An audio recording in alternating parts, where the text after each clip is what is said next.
Hello friends, welcome to connecting dots. So ఈరోజు మనం ఇంకో క్వశ్చన్ చూద్దాము ఆన్సర్ రైటింగ్ సిరీస్లో భాగంగా. సో ఈ క్వశ్చన్ ఏ కాంటెక్స్లో తీసుకున్నాము అంటే రీసెంట్గా జరిగే ఇజ్రాయెల్కి ఇరాన్కి మధ్య వార్ జరుగుతుంది కదా, సో ఆ కాంటెక్స్లో తీసుకున్నాము. సో ఈ క్వశ్చన్ ఏంటి అంటే the west Asian conflicts are no longer regional, they are global fault lines of power, oil and ideology, critically analyse. So before going to the answer writing, so we have to analyse the question first. సో ఇక్కడ ఏం అడిగారు directive అంటే critically analyse. So critically analyse అంటే ఏంటి? You have to take two stands, like one is supporting the argument and one against the argument. So మనం రెండు arguments తీసుకోవాలి. ఒక ఆర్గ్యుమెంట్ మనం తీసుకున్న స్టేట్మెంట్ ఏదైతే ఉందో దానికి సపోర్ట్ చేయాలి, అలాగే ఇంకొక ఆర్గ్యుమెంట్ ఏంటి అంటే అపోజ్ చేయాలి, అంటే అగెనెస్ట్గా స్టాండ్ తీసుకోవాలి. సో మనం రాసే కన్క్లూజన్ ఎట్టు ఉండాలి అంటే మీ ఓన్ థాట్స్, అంటే you can take positive or negative, but it should be balanced, it's suppose to be balanced. Okay, so ఇప్పుడు మనం ఇంట్రడక్షన్ రాస్తున్నాం. సో ఇంట్రడక్షన్ ఏంటి అంటే వెస్ట్ ఏషియన్ కాన్ఫ్లిక్ట్స్ గురించి కొంచెం ఇంట్రడక్షన్ వస్తుంది. అసలు వెస్ట్ ఏషియన్ కాన్ఫ్లిక్ట్స్ ఎలా స్టార్ట్ అయ్యాయి ఎందుకు అనేసి.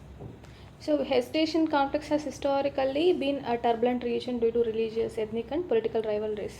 However, in recent years, its conflicts have acquired a global dimension involving all major powers, affecting worldwide interest. So ఇక్కడ ఏంటి, ఇక్కడ మనకి స్పెసిఫిక్గా ఒక 3 డైమెన్షన్స్ మెన్షన్ చేశారు అనమాట. ఈ డైమెన్షన్స్ ఏంటి? Power, oil and ideology. ఈ డైమెన్షన్స్ గురించి మనము స్టాండ్ తీసుకుంటాం. ఫస్ట్ బాడీలో ఏం రాస్తున్నామంటే ఈ global dimensions of west Asia conflicts ఏవైతే ఉన్నాయో అవి మనం ఒకటి సపోర్టింగ్గా తీసుకుంటున్నాం, ఒకటి అగెనెస్ట్గా తీసుకుంటున్నాం. ఇప్పుడు ఏం తీసుకుంటున్నాం? ఎనర్జీ అండ్ జియో పాలిటిక్స్ మీద ఎలాంటి ఇంపాక్ట్ ఉంటుందండి. ఇప్పుడు మనం ఇంటర్నేషనల్ ఎనర్జీ ఏజెన్సీ రీసెంట్గా ఒక రిపోర్ట్ ఇచ్చిందన్నమాట. 84% ఆఫ్ ఆయిల్ ఏదైతే ఉందో ఏషియాకి వస్తున్న ఆయిల్ అది స్ట్రైట్ ఆఫ్ హార్మజ్ నుంచి వస్తుందన్నమాట. సో ఇప్పుడు ఏం చెప్తుంది నేను ఇలాగే ఇజ్రాయెల్ కనుక వార్ కంటిన్యూ అయితే ఈ స్ట్రైట్ ఆఫ్ హార్మజ్ ఏదైతే ఉందో దాని మీద నేను బ్లాక్ చేస్తాను, షిప్మెంట్ అంతా క్లోజ్ చేస్తాను అని చెప్తుంది అనమాట. సో ఆ కాంటెక్స్లో ఇది ఇంపార్టెంట్, ఎందుకంటే మన ఇండియా కూడా మోర్ దెన్ 85% ఆయిల్ ఇంపోర్ట్స్ అన్నీ కూడా ఇంపోర్ట్ డిపెండెంట్ ఆయిల్ రిక్వైర్మెంట్స్ అన్నీ కూడా ఎనర్జీ డిపెండెంట్ కదా. సో అందుకు ఒకవేళ ఏదైనా స్ట్రైట్ ఆఫ్ హార్మజ్ బ్లాక్ అయ్యింది అంటే ఇండియా మీద అడ్వర్స్ ఎఫెక్ట్ ఇంపాక్ట్ పడే అవకాశాలు ఉంటాయి. రీసెంట్గా మే రిపోర్ట్ వచ్చింది, మన ఎక్స్పోర్ట్ ఇంపోర్ట్ గ్యాప్ అయితే తగ్గిందంట. ఎందుకంటే లాస్ట్ వీక్ మనం చూస్తే కనుక ఈ క్రూడ్ ఆయిల్ ప్రైజెస్ తగ్గున్నాయి. సో క్రూడ్ ఆయిల్ ప్రైజెస్ తగ్గడం వల్ల మన ఎక్స్పోర్ట్స్ అనేది పెరిగినాయి. సో రేపు ఒకవేళ ఈ స్ట్రైట్ ఆఫ్ హార్మజ్ బ్లాక్ అయ్యి క్రూడ్ ఆయిల్ ప్రైసెస్ పెరిగితే, ఆల్రెడీ పెరుగున్నాయి, ఇంకా పెరిగితే ఎక్స్పోర్ట్ వాల్యూ మీద చాలా ఇంపాక్ట్ పడే అవకాశాలు ఉన్నాయి. సో నెగిటివ్గా చాలా ఇంపాక్ట్ ఉంటుందన్నమాట. సో ఇది ఎనర్జీ గురించి. నెక్స్ట్ ఈ స్ట్రాటజిక్ పవర్ రైవల్రీస్ అంటే మనకు తెలిసిందే కదా. యూఎస్ఏ ఏమో ఇజ్రాయెల్కి సపోర్ట్ చేస్తుంది, రష్యా అండ్ చైనా టుగెదర్ మోరార్లెస్ డైరెక్ట్గా ఇండైరెక్ట్గా అయినా కూడా ఇరాన్కి సపోర్ట్ చేస్తున్నాయి. సో రీసెంట్గా కొన్ని రిపోర్ట్స్ చెప్పేది ఏంటి అంటే చైనా, రష్యా కొన్ని వెపన్స్ కూడా ఇరాన్కి ఇచ్చింది అనేసి. సో వీళ్ళు కూడా ఈ రైవల్రీస్లో పార్టిసిపేట్ చేస్తున్నారు. నెక్స్ట్ ఐడియాలజికల్ పోలరైజేషన్ ఏంటి అంటే ఈ సున్నీ, షియా, ముస్లిం ఈ పవర్ ఏదైతే సౌదీ అరేబియా అండ్ ఇరాన్ ఇవన్నీ సున్నీ ఒకరు, షియా ఒకరు కదా. సో వాళ్ళిద్దరి మధ్య ఇస్లామే అయినప్పటికీ వాళ్ళిద్దరి మధ్య ఎప్పుడు రైవల్రీ ఒకటి ఉంటుంది అనమాట. సో ఈ ఇస్లాం, ఈ పొలిటిసైజేషన్ కూడా జరిగింది కదా. ఈ ఒకటి ఉంది ఇస్లామిక్ ఆర్గనైజేషన్. సో దాంతో కూడా ఈ పార్టీస్ ఈ రెండు రైవల్రీస్ అనమాట ఎప్పుడు కూడా. సో ఇది కూడా ఒక రీజనే. Next maritime choke points and trade vulnerabilities మనం ఇప్పుడు అనుకున్నాం కదా. సో మోర్ దాన్ 80% ఆయిల్ ఏదైతే ఉందో ఆ స్ట్రైట్ ఆఫ్ హార్మజ్ నుంచి వచ్చేది అదంతా ఏషియా మీదనే ఉంటుంది. అలాగే ఈ స్ట్రైట్ ఆఫ్ హార్మజ్ నుంచి జరిగే ట్రేడ్ ఏదైతే ఉందో అది ఎవ్రీ డే 20 మిలియన్ బ్యారెల్స్ ఉంటుందంట. ఈ 20 million barrels of oil per డేకి అది 1/5 ఆఫ్ టోటల్ వరల్డ్స్ ఆయిల్ రిక్వైర్మెంట్స్ని పరిష్కరిస్తుంది అనమాట. అంటే 1/5 ఆఫ్ ఆయిల్ ఏదైతే గ్లోబల్లో ప్రతి ఒక్క రోజు వాడుతున్నామో ఆ ఆయిల్ అంతా కూడా ఈ స్ట్రైట్ ఆఫ్ హార్మజ్ నుంచి వస్తుందంట. మిగతా ఆయిల్ ఎక్కడి నుంచి వస్తుంది? రష్యా ఎక్స్పోర్ట్ చేస్తుంది, వెనుజులా ఇవన్నీ ఉన్నాయి కదా కొన్ని గల్ఫ్ కంట్రీస్. సో ఇక్కడ నుంచి ఆయిల్ వస్తుంది అనమాట.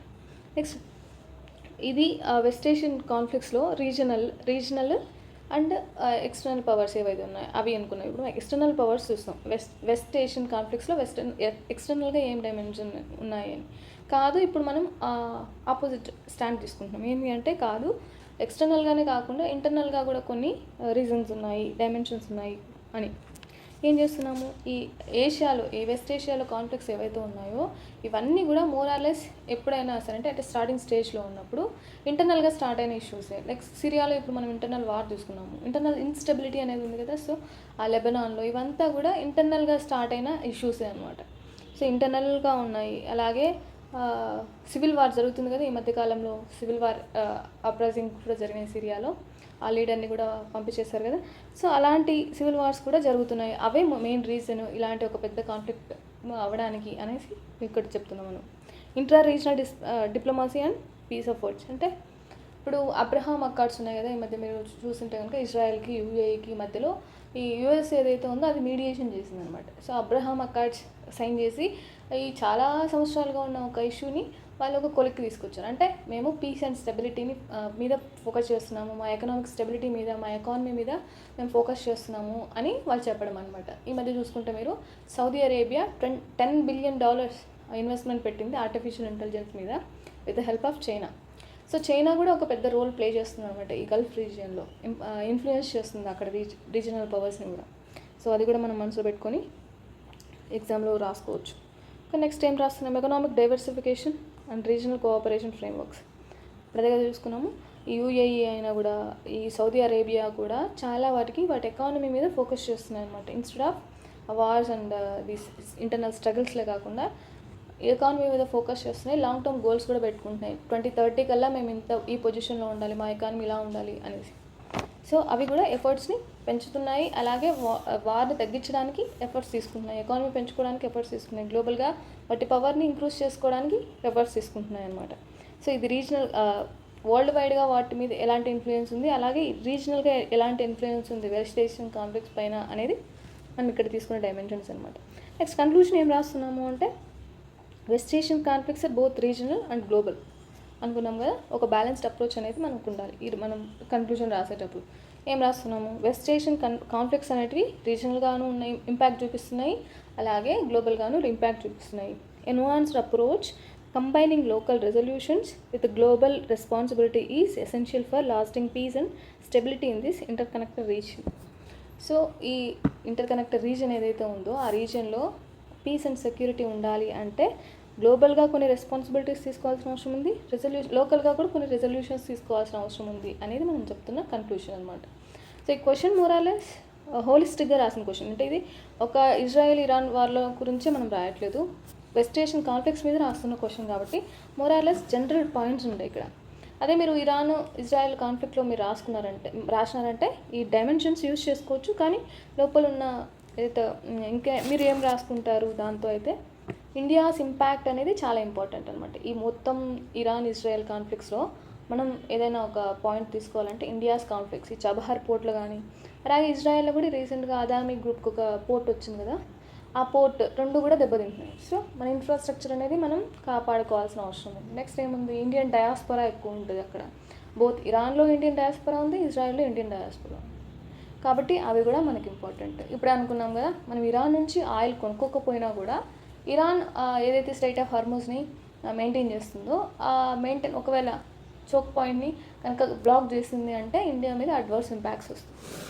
అలాగే మనము అగ్రికల్చర్కి సంబంధించిన ఎరువులు ఇవన్నీ కూడా ఇరాన్ నుంచి కొంచెం ఇంపోర్ట్ చేసుకుంటాం. అది ఇజ్రాయెల్ నుంచి మనము డిఫెన్స్ ఎక్విప్మెంట్ కూడా చాలా డిపెండెంట్గా ఉన్నాం ఇప్పటి వరకు. కొంచెం అడ్వాన్స్ టెక్నాలజీస్ ఏదైతే ఉన్నాయో అవి వాటి కోసం మనం ఇజ్రాయెల్ మీద డిపెండెంట్. సో మనకి రెండు కంట్రీస్ అవసరమే. మనం అదే చెప్తారు కదా, వెనక నొయ్యి ముందు గొయ్యి అని. సో మనకు రెండు కంట్రీస్ ఇంపార్టెంటే, కానీ ఇక్కడ ఏది డ్రాబ్యాక్ అంటే డిప్లొమాటిక్ డ్రాబ్యాక్ అనేది మనకు కనిపిస్తుంది. ఎందుకంటే ఒక సిచ్యువేషన్ లేదు, మనకు వెళ్ళి మనం బ్రోకరింగ్ చేసి ఒక పీస్ స్టాక్ తీసుకొచ్చే సిచ్యువేషన్ లేదనమాట.